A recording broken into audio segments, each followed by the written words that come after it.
private sector will be maintained. Someone's got to develop a product that you and I as a consumer are going to want to buy. The country needs a comprehensive energy plan. We don't know how long this will last.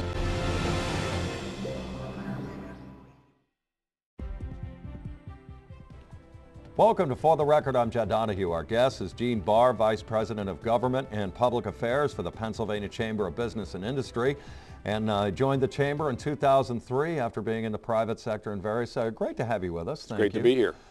We all hear about state chambers, and we've had a lot of the various local chambers in here to visit us with For the Record. But explain kind of what you do and give an overview as to what you do here in PA. Thanks, and I appreciate the opportunity to do that. First off, it's important to know, and I think the overriding is, we're an advocacy group. We advocate on behalf of business, small, medium, and large. We're a membership group, and our members include every company you can think of, from the largest in Pennsylvania to many literally of those on the corner. And we work on issues that are of concern to them, everything from taxes to health care, to legal reform, to unemployment comp, to other labor issues, transportation, education. All of those things are concerned to our members. The local chambers, we don't own them, they're our members as well. They choose to belong to us, and they're an effective, integral part of what we do from an advocacy basis for grassroots. And as a result of that, with your position, you are also a registered lobbyist to go and advocate. That's right. For them. So how interesting is that? I mean, we don't have a lobbyist on all the time that has these dual roles. Fortunately or unfortunately, a whole lot of us in Harrisburg and Washington and other places. But I'll tell you what I really like about the Chamber, because I've done a lot of different kinds of lobbying. And one of the really good pieces of my job is that I get to work on broad public policy issues that, in my view, really make a difference in Pennsylvania. We're really working on things to talk about how do we keep our kids here?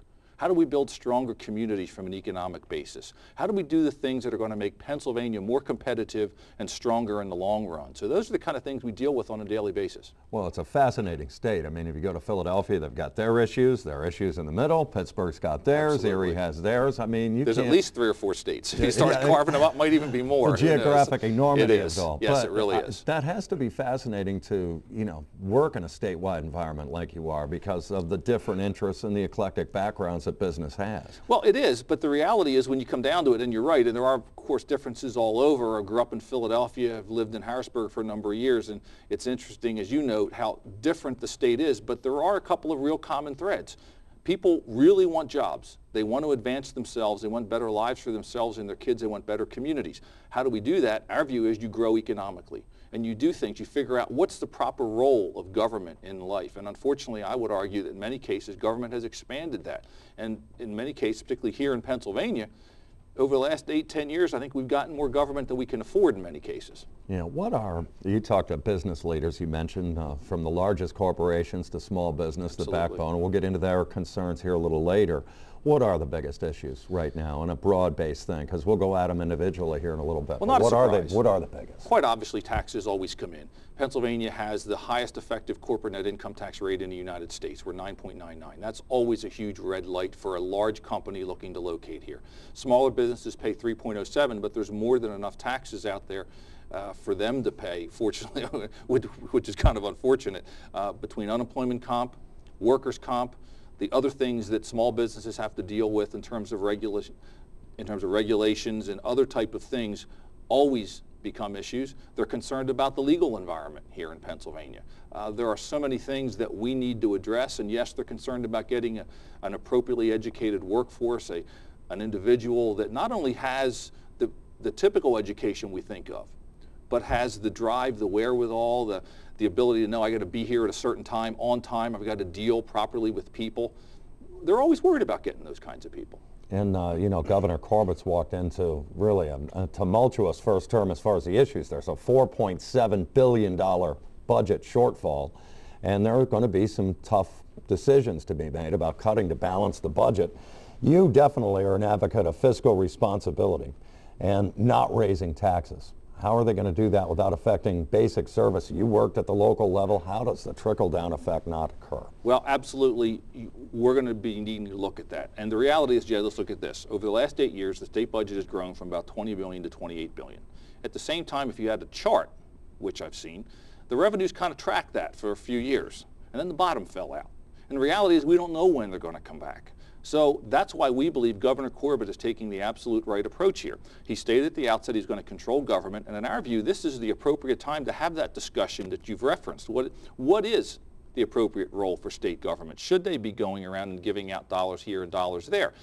But the reality is Governor Corbett said what he was going to do and not going to do on the campaign trail. He said he was not going to raise taxes. He said he was not going to implement a Marcellus tax. And routinely we excoriate elected officials because they don't do what they say on the campaign trail. Here we have a governor in many newspapers across Pennsylvania who's routinely getting hit because he is doing what he said. If he did something different, we'd be sitting here having a discussion about how Governor Corbett didn't adhere to what he said on his campaign trail. In reality, he's doing exactly what he said. Now, $27.33 billion spend, the House, Senate, and Governor, they're going to come to terms with what's included under that $27.33 billion spend. And it's tough, absolutely. Are there going to need to be sacrifices? Absolutely. But I believe, and I'm not here to defend Tom Corbett, he's a big boy, he can do whatever he wants, but the reality is we believe this is the right way to move forward. This is the right way you make a stronger Pennsylvania, by letting people keep their own money and make decisions about where to invest. So we've got a little more than a minute. Cuts in education are the most controversial. And as you know, any business that's looking in is going to look at a solid education in that particular community, that particular state, that particular region. And it also helps, you know, promote and promulgate economic development. So it's an interesting position to be in. Absolutely. A good, effective, efficient education system is absolutely crucial. Now, the reality is when you look at the budget, basic ed in terms of 2 years ago versus Governor Corbett's proposal was basically level funded. Because of the way that those dollars work, there were certain people that were disadvantaged relative to others. And I think what you just saw the House do, come up with a budget to try to adjust for that by taking more money out of the welfare side, which of course creates its own kind of backlash in terms of where you're going to get those dollars from. The reality is when you look at overall, comparing Pennsylvania with other states, our spend is already pretty high. And I think the question we have to ask ourselves is, are we getting the return on those monies that we put into the educational system now? And I guess maybe another way of saying it, is there a direct correlation between money spent and results? And I'd argue there probably isn't. Because when you look at our test scores, when you look at performance, you do not see us performing 11th in the U.S. I don't think we're asking for that, but we're asking for something commensurate with the dollars that are spent, which leads to the other dialogue we're having over school choice, vouchers, EITC programs, et cetera. All right, we're with Gene Barr. We'll be back after this.